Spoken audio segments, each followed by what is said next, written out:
We're getting ready for a garden party. Come on inside for some great ideas. Over the past 20 years as a garden designer, I've enjoyed helping homeowners create private sanctuaries full of beauty and wonder. I find each garden to be a fresh opportunity to explore ways to create uniquely personal spaces. These are just a few of the gardens I've helped to transform into garden homes.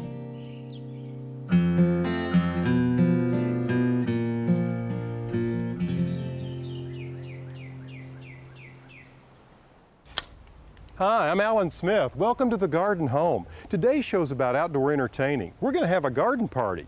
Now you may be thinking, well, it looks like fall. Why would you have a garden party in the fall? Well, for me, it's one of my favorite times of year to be outdoors. After all, the idea behind the Garden Home is about expanding your living space outdoors and being able to enjoy those spaces in any season. So I thought we'd take the 5 senses and use them as a guide through some ideas for outdoor entertaining. Let's take sight first. Well, as you can see in this area, it needs a little improving to make it visually more attractive. But while my beds are going to sleep, some of the containers in the garden still look pretty good. Of course, sight is the #1 area we'll be focusing on. And you can't beat the sight of containers for accenting your outdoor living spaces. We've got a colorful container recipe coming up, plus an easy flower arrangement using a classic cut flower, the zinnia. We'll get tips from a chef in Memphis about entertaining outdoors, whether it's for 5 or 500. And we'll learn about a sensory garden at the Memphis Botanical Garden, as well as take you to an herb garden that's full of inspiration. That's because it's designed for students who have limited use of their vision. I'll also show you how to make this beautiful and functional herb wreath, and how to make your trees sparkle with candlelight. Finally, the sounds of the garden come alive with a party for the birds. Tips on getting some natural musicians to serenade your next garden party. So for sight, we'll take a look at some beautiful plant combinations. For taste, we'll visit a chef. For sound, we'll listen to the birds. And for touch, we'll visit a sensory garden. And last but not least, smell, we'll see that beautiful herbal wreath. Ready to get started? I thought so.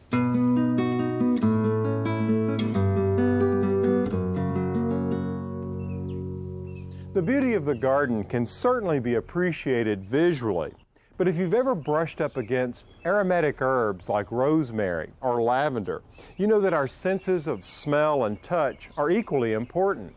And that's what members of the Herb Society of Arkansas had in mind when they created this garden for the Arkansas School for the Blind. Laurie Brown tells us more about this inspiring garden.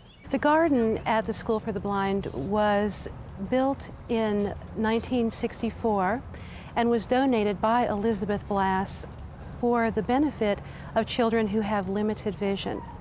The purpose is to be able to smell and feel and experience plants in those ways. We also have brightly colored plants because some of the children do have limited vision, and those bright colors are easy for them to see. We also have the added benefit of sound with the little goose behind me. We have several herbs that are the children's favorites: rosemary, basil, oregano. When they smell those herbs, the children remember some of their favorite foods: pizza, spaghetti, that sort of thing. They can identify with them easily and quickly. Herb gardening continues to grow in popularity. And why shouldn't it? The plants are beautiful and they taste great. You know, if you want to grow herbs, there are really just a few basic rules of thumb you should follow. When it comes to soil, these plants really don't like soil that's too rich. Many of them come from the Mediterranean region where the soils are actually rocky and sandy. That's one of the reasons I like to grow my herbs in containers like this or in raised beds, because I have full control over the soil I'm planting them in. Jeannie Wilson, owner and operator of the Old Columbus Herb Farm, shares more tips on growing herbs successfully. An important thing is full sun, and by full sun you need at least 6 hours of sun to grow good, strong herb plants. There's only a few herbs that don't like full sun, so the more sun, the better. Herbs don't need a real rich soil, and when you fertilize them, you can use only half the recommended rate. In fact, they'll have more fragrance if they are not over-fertilized. Another thing is harvesting. You'll want to use your herbs and harvest them. Don't be afraid to cut them and use and harvest the herbs, because the plants will be a lot thicker and fuller and more productive if you harvest early in the morning. That's when the essential oils are strongest, before the sun gets on them and releases them. During a visit to Tennessee, we met a person who had recently undergone surgery to restore a degree of her sight. She was exploring the sensory garden at the Memphis Botanical Garden and seeing plants and nature for the first time. Now, the Botanical Garden is made up of many areas, including this lovely Japanese garden and an outstanding iris collection. Rick Pudwell, a horticulturist with the garden, paused for a moment to tell us why the sensory garden is one of their special garden rooms. This garden resembles a garden room in that we have berms surrounding it and a seating wall, so you have a feeling of enclosure. It's kind of a private space. And unless there's a lot of people in here, you almost feel like you're by yourself, which is quite nice. And you can enjoy the sound of the water, the birds singing, the little bit of breeze that comes through the trees, the fragrance of the flowers and the foliages in a personal way that you couldn't in a larger space. The major importance of this garden to the Botanic Garden is the fact that it's an enclosed garden, and it very much resembles a home garden in a lot of respects in that the plantings are small. There's drifts of a few plants of one type rather than big masses. This garden has every class of plant material that would grow in the Mid-South. We have all kinds of deciduous trees and shrubs, as well as evergreens, ground covers, perennials, annuals, bulbs, roses, aquatic plants. The preponderance of the deciduous material are natives, and some of the perennials and ground covers are southeastern natives as well, but there are also exotic plants in here. The other thing is that being a sensory garden, it appeals to people that are impaired in some way, sight, sound, and appeals to all of your senses. So there's plants in here with fragrance and texture, there's sound of water and birds and insects and anything else that would be in nature in an enclosed place. Many times our youth ed department uses this as a teaching tool with children's groups to come in and feel plants and smell plants and that type of thing. But just this very afternoon, we had a woman come in here who had a corneal transplant and had not had sight her entire life, and I guess it's been a very short time that she's been able to see. And she was just so impressed with being able to touch aquatic plants and terrestrial plants and just to be able to actually experience for the first time what things look like that she had only touched before in the past, and it was just a very touching experience. And I have to share this little aside before we leave the Memphis Botanic Garden. During our visit, the garden was full of children enjoying the World of Plants, an international children's festival. A global village was set up where kids could go from one station to another and experience an aspect of that country's culture. And to top it off, there was music in the garden by a local group called, of all things, Global Warming. What a great way to utilize the sense of sound in the garden.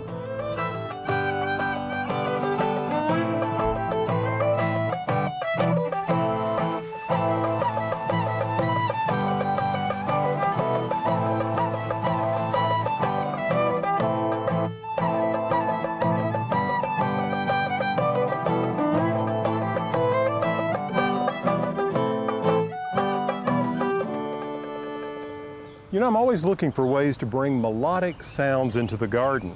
There are a lot of conventional ways to do this, such as wind chimes, and of course the sound of water you can't beat. But one way, which is music both to my ears and to the birds, is to feed the birds. You see, you attract more birds into the garden, the beautiful sound goes up, and the birds are very happy. Now you see, next to gardening, birding is the second most popular outdoor activity in the country. Between 30 and 40% of Americans enjoy watching the birds and feeding them. This is a great project for families to enjoy and a way to teach your little ones about being good stewards of the environment. Over the course of a season, a bird feeder can become grimy. And because there are so many little nooks and crannies in them, they can be difficult to clean. I used a method in cleaning these hummingbird feeders that made the job much easier. I prepared a cleaning solution of 1 part vinegar to 4 parts water. And since using a brush on these narrow neck bottles can be difficult, I used a handful of rice to serve as an abrasive to clean the insides of the bottle. Tube feeders can be even more of a challenge because there are so many parts to them. So I just remove whatever I can, and then I use a solution of bleach and water to soak all of the parts. And if you find soaking alone doesn't do the trick, you may have to use a little elbow grease or get down into some of these little tighter areas like this. For wooden feeders, I avoid using bleach, but I use a mild dishwashing detergent and a stiff bristled brush to clean them up. Now I'll rinse them thoroughly and let them dry completely before I refill them. Besides birdseed, there are other foods that birds enjoy. Nectar, berries, seeds from your garden. And don't forget that birds need water in every season. By placing nesting boxes and feeders in our gardens, we make them places that are very attractive to our little feathered friends. We just have to be careful to place the feeders in a way that it doesn't make it advantageous to neighborhood cats, like Roscoe here.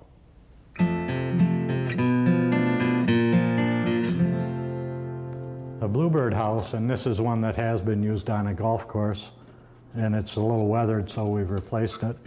But the first key dimension is the floor of the house. And the floor of the house has to be a minimum of 4 inches by 4 inches, preferably a little bigger. Bluebirds, like people, like a bigger house if they can have it, up to 5 inches by 5 inches. The other key dimension in a bluebird house, or the most critical dimension, is the hole opening. We make a 1.5 inch hole in there so that the bluebirds can use it. They need at least 1.5 inches. Ideally, then, the center line of the hole is 7 inches above the floor of the house. That just gives them enough room to build the nest. Some nests they'll build up that high. The bluebirds will build the nest until the female decides it's time to lay eggs. We build up 1.5 inches on the front of the house to keep rain from blowing in. And then when some water does enter in, you still have drain holes here in the bottom to allow moisture to get out. We put plastic shields on the front. This precludes squirrels from enlarging the hole, or woodpeckers. Woodpeckers will try to enlarge the hole also. We prefer to have them mounted on poles out on the golf courses and wherever they're mounted. And to do that, we put a couple brackets on the backside, a little stop to keep them from sliding down the pole. The pole is a piece of conduit 5 feet long. The ideal height for setting the bluebird house is about 5 feet or eye level. We make this predator cone to go on here. We drill a hole in the conduit, put the nail through here to bend it, and put a wooden block down to keep the cone from resting against the nail, and then let the cone down on top of the wooden block.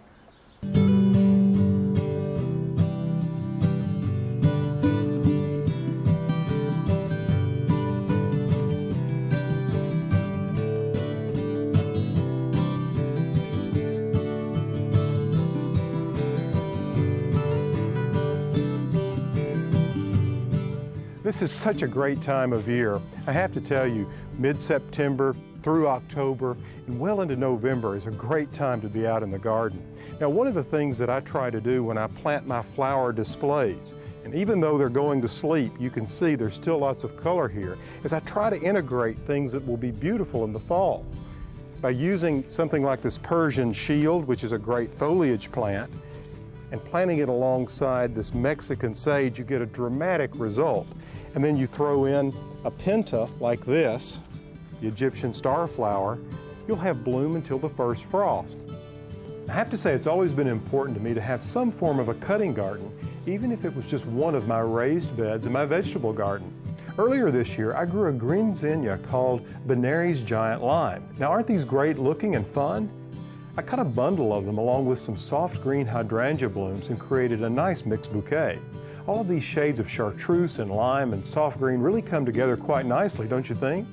Now, I'm not going to worry about the condition of these borders just now. Jack Frost in a few weeks will level them. Now I'm going to busy myself with getting all these leaves raked up and tidy up for the party. But it doesn't look like I'm getting much help from Roscoe.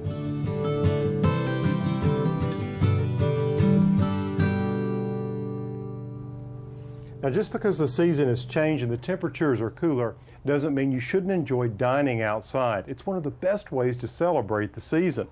Now, what I've done here for this table is just put together a centerpiece. It's very simply arranged. I used an old tray, a couple of pumpkins that a friend grew, and I went out in the garden and gathered up some fall leaves, some rose hips, and some of these hydrangeas. It's a beautiful lace cap variety that this time of year I think is at its best. And I've just tucked them around and added a few votive candles to illuminate the center of the table. And I've anchored each end with a tall hurricane lantern and put a single candle in it. I think it'll be perfect. Now, this setting is for a relatively small group, But for some tips on entertaining for a large number of people, we met up with Chef Jeffrey Quasha at the Peabody Hotel, who is setting up for a catered event. The first and most important thing you should do is think about who's coming over. We're in a society where a lot of people don't eat carbs and are more tuned to want to eat something that's more protein. And then if it's the summertime or it's the wintertime, for wintertime you're going to want to serve something a little more hearty, a little more full flavor, whereas in the summertime you want to serve something a little more light, more citrusy. Like for example, we made a gorgonzola corn pudding or fresh cheeses. Boursin cheese, which is a whipped French cheese, is outstanding to serve. Always go to your local bakery and see what they have, or fresh Whole Foods markets. Pre-made dishes like hummus would be great to serve. Some other simple ideas when entertaining guests, and you really choose things that are regional to where you come from, or what's your local market, or you can go out to a fresh fruit market or a vegetable market on the Saturday before your guests are coming over. But a meat and cheese plate is a great example of something that's quick. You can do 2-3 days ahead of time. Just put it in the refrigerator, make sure you wrap it real tight. But on this particular one, we used Genoa salami, mortadella, capicola, black mission figs, and some beautiful dates, Israeli dates, and fresh cheeses. In Capriccio, I really tried to find the best imported meats and cheeses, and we try to change it with the seasons.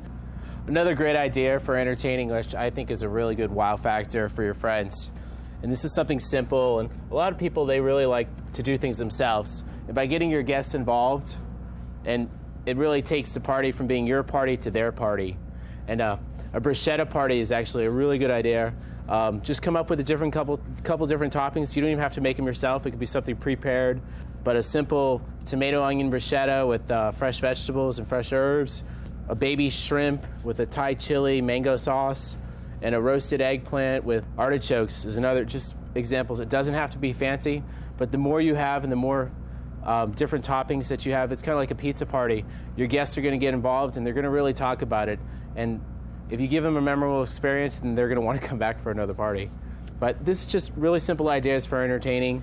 But just remember, have fun and keep it simple.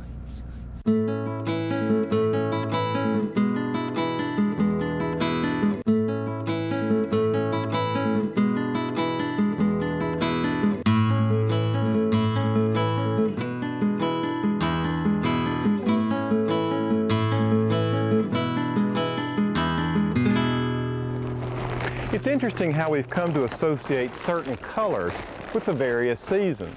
Bright green and pastel colors always remind me of spring. And of course, fall brings to mind the wide range of gold, orange, and red tones we see in autumn foliage.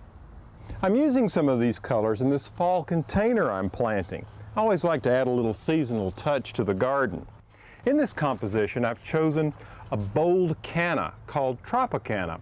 The blooms are orange, but with foliage like this, who needs flowers? And these bright leaves will be here until cold weather. For a total contrast of texture, I'm using this fine-bladed ornamental grass. The feathery plumes are as beautiful as flowers, and they move gracefully in the wind. Now to fill in, I've chosen a salvia and this curry plant, as well as some straw flowers. And to cascade down the front, this lambsir and verbena does the trick. Now there is a method to my madness, as they say. You see, I've used my basic formula. Something tall and spiky in the back, and some full plants here in the center, and then those that are low growing and cascading across the front. The great thing about this planting is that nothing goes to waste. I'll use all of these plants in my garden. I'll either transplant them into the ground late this fall or sometime in the spring. The main thing I've learned about putting these containers together is to be generous with the number of plants. I really pack them in, and I like to use a variety of unusual textures like this kale. And even though the colors of these plants are diverse, they all seem to work together.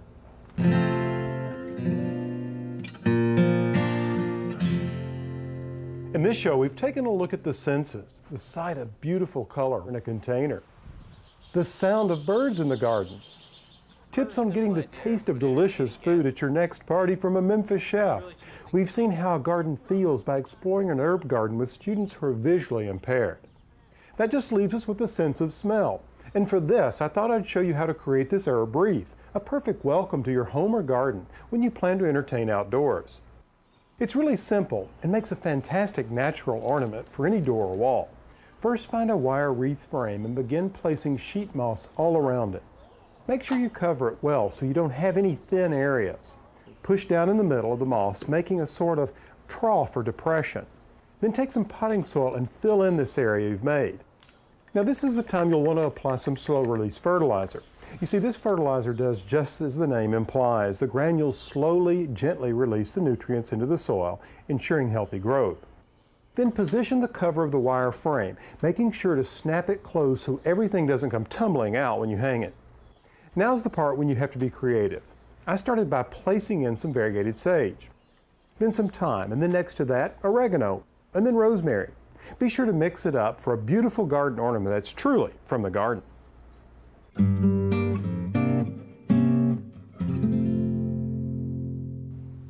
Now, some may consider the fact that days get shorter in the fall and night comes on us sooner a drawback for outdoor entertaining, but I actually see it as a plus because it gives me an opportunity to create a certain atmosphere in the garden. You see, several years ago I made these little jar lanterns made with glass jars. You can even use votive cups like I've done here. They're really simple to make. It's easy to accumulate jars around the kitchen, baby food, pasta sauce, preserves, and this project takes advantage of these sturdy glass containers. Of course, if you don't have jars left over from cooking, you can always purchase them at the grocery store or wherever canning supplies are sold. Simply cut a wire long enough to wrap around the lip of a jar and also long enough to make a handle. You might want to wear gloves for this part of the project, and a good pair of sharp wire cutters makes the job much easier. Then just drop a votive candle into the jar, transforming them into glass lanterns. Now these lanterns are ready to hang in trees, providing a magical sparkle to any outdoor event. A friend of mine was so captivated by the use of candles in decorating that he wrote a book about creative ways to use candles.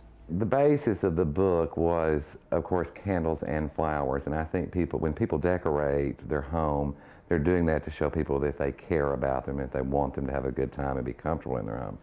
So a lot of times if you're doing a party and you incorporate the candles and the flowers, then you have this magic that really accents the flowers and makes them even more lively. And I love to use fruit with candles too, and with flowers, because it's very inexpensive. You can do a huge bowl of apples or oranges and have a great look with a few magnolia leaves and some candles burning. In experiencing the whole process of doing a book on candles, I realized that, you know, even in the spring of the year, all three of the seasons, actually we laid the book out by the 4 seasons. And you can do wonderful things in your garden in the spring. In your house, you can have a very cooling effect by using a light palette of flowers and a few flickering candles. And of course, then it goes on into the fall and winter, which we're accustomed to. But I think candles don't have a boundary as far as seasons go. Tea lights are wonderful because many times we don't want fragrance candles, and a lot of times you want to accentuate something like a piece of art or just a small area in your room, and you can use massive amounts of them. Now, they are disposable, but very inexpensive. The trends I see in Americans especially is the use of candles has become so frequent. I think the statistics are something like 7 out of 10 families burn candles at least twice a week. So it's not just the birthday, the wedding, the super celebrations that we all enjoy, but a daily life experience, adding to the quality of life. I think little touches like these bring so much atmosphere to a garden and an outdoor living space. I hope in today's show that you found some ideas that you can use the next time you have family and friends over. And I hope that by following the 5 senses that you realize that the fall is a wonderful time to celebrate outdoor living. Until next time, from the Garden Home, I'm Alan Smith.